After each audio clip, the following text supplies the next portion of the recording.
እዙና ሄሉ እንግዲህ ሁሉን ችላ እንዲያመረ የወደድከኝ ፍቅሬ አካሌ እያለች መታለች ትላላችሁ። እና አበባው ደግሞ በጣም ነው የሚያምረው።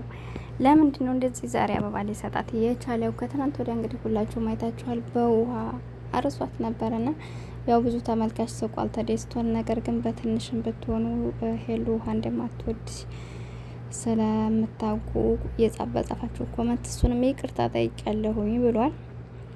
እንግዲህ ለዛም ላይ ቅርታው አበባን ይዞ መጠጥ ወፏ ሸብረቅ ብለው አሳልፈዋል። ሄሉሻ ደግሞ አምሮባታል ትላላችሁና በህይወታችን ሊያምርብን የምንችለው ከጎናችን ፈገግ የሚያደርገን ሰው ሲኖር ነው ትላላችሁ። አሰላሙ አለይኩም ወራህመቱላሂ ወበረካቱ።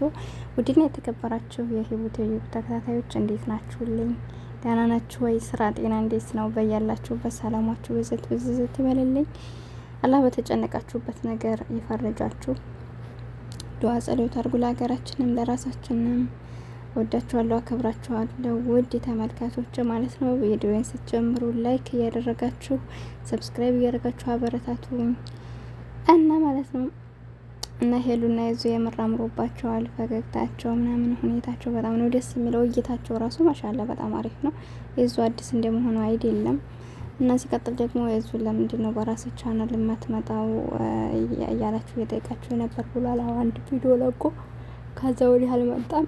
እንግዲህ ያው ያልተስተካከለ ነገር ይኖረዋል።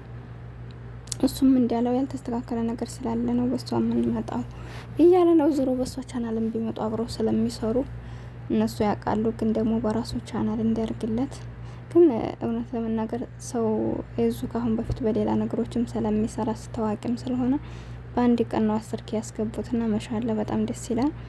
እና እንደዛ ነው ትላላችሁ። ከሄሉ ጋር እየመጡ እየሰሩ ቻናላቸው ያደገ እንዲሁም ከሷም ጋር ብቻ ሳይሆን ከሌሎች ሰዎች ጋር እንደዚህ ከታዋቂ ሰዎች ጋር እየተግባቡ አንዳንድ ጊዜ ፍቅር እንኳን ባይሳካላቸውም ያው በስራ በኩል እያደጉ ነው።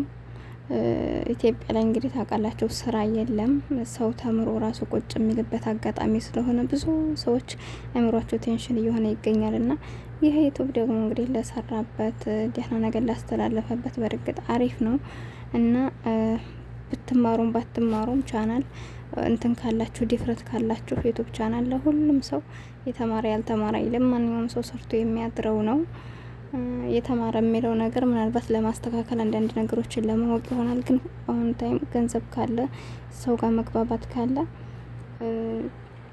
በገንዘባችሁ ማስተካከል ትችላላችሁ፣ ማሰራት ትችላላችሁ። ዋናው ነገር የስራ ፍላጎት መኖሩ ነው እና ብዙ ሰው ያው እንደምትመለከቱት የጉልበት ስራ መስራት የማይችል ሰው ወይም ደግሞ የማይፈልግ ሰው እንዲሁም ደግሞ ተምሮ ስራ ያላገኙ ሰዎች በእንደዚህ አይነት ስራ በጣም ተሰማርተው ጥሩ ነገር አሁን እየሰሩ ነው። ራሳቸውን እየቻሉ ነው።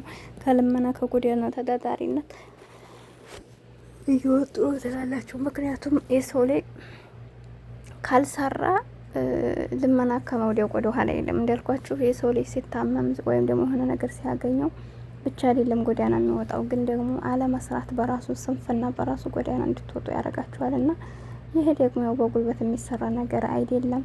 ዋናው ሰው ጋር መግባባት ነው፣ የስራ ፍላጎት ነው። አይዲያዎችን እያወጡ ከሰሩ ያው ገቢ ያገኛሉ ማለት ነው። እና እንደምትመለከቷቸው ደግሞ ገቢ የመኖሩ ምክንያት ትናንት በቃ ምንም ያልነበሩ ሰዎች ዛሬ ላይ ባለቤት ባለመኪና ሆነዋል።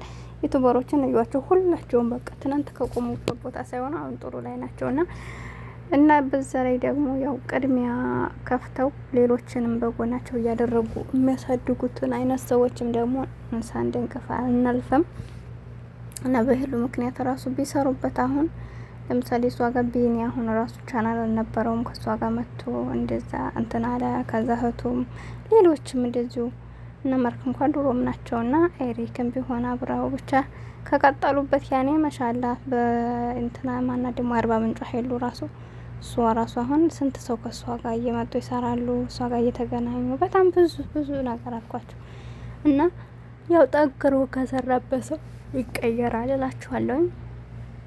በዛ ላይ ደግሞ በቃ እውነትም በብዛተኛ ይመስለናል እንጂ የሚገናኙ ሁሉ ለፍቅር ይመስላል። ያው እይታ ለመሳብ ነው እንጂ ብዙ ሰው በፍቅር የሚቀጥል አይደለም ማለት ነውና ልላችሁ የምፈልገው ብዙ ጊዜ ሲገናኙኛ እነሱ በምን እንዲያስቡ ባላወቅ ነው ነገር ቢጣመሩ እያልን ብዙ ነገሮች እናስባለን፣ እንጨነቃለን። ሲጣሉ እናስባል ከነሱ በላይ ግን ደግሞ እንደምትመለከቱት ነው ፍቅር ራሱ ከዲያጌ ጋር ጥሩ ነገር ነበራቸውና አሁን ደግሞ ተለያዩ መሰለኝ።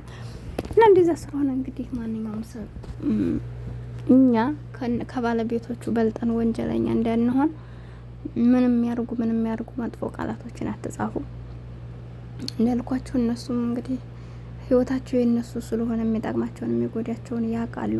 እኛ እንደ ተመልካች አይተን በቃ ደስ ይላሉ ይጣመሩ እንላል። ግን ነገር ግን የሰው ልጅ ስላማረና እዚህ ጋር ስለተግባባ ካሜራ ላይ ብቻ በሌላም ይግባባል ማለት አይደለም። የሰው ልጅ የራሱ የሆነ ምርጫና ፍላጎት አለው በህይወታችን እና እንግዲህ ከዛ አንጻር ይሆናል አብሮ እየቀጠሉ የማይሆንበት ምክንያት ወይም ደግሞ ሲገናኙ ለፍቅር አንድ ሰው አብሮ ለእኛ ሊመቸን ይችላል ስናያቸው፣ ግን ደግሞ በህይወታችሁ ለእኛ የተመቸው ለዛ ለባለቤቱ ላይ መቸው ስለሚችል ከዛ እንግል ሰውና ሰው ይገናኛል፣ ይሰራሉ፣ ይለያያሉ እና ለዛ ይሆናልና ብዙም አትጫኗቸው ማለት ነው ለማለት ፈልጌ ነው። እንግዲህ ለምን ባለቤቱ ነው የሚያውቀው በህይወታቸው።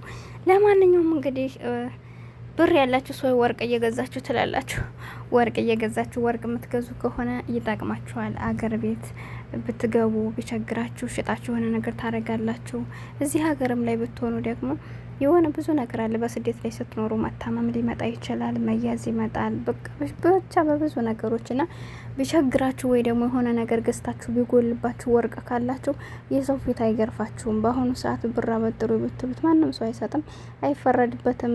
በእርግጥ ሰው ይሰጠኛል ብሎ ማሰብ አይቻልም። ለምንድን ነው በአሁኑ ሰዓት ብር ወስዶ ሰው ሊሰጥ ስለማይችል ብራችሁን አታስቀምጡ። ባንክ ቤት ብታስቀምጡ ምንም ትርጉም የለውም። ግን ደግሞ እንደዚህ አይነት ነገሮች ገዝታችሁ ካስቀምጣችሁ እየጨመረ ነው የሚሄድላችሁና ለማንኛውም ብር ሲኖራችሁ ወርቃችሁን ቀልጠብ እያደረጋችሁ አስቀምጡ። ይጠቅማችኋላችኋለሁ። ቻናሌ ላይክ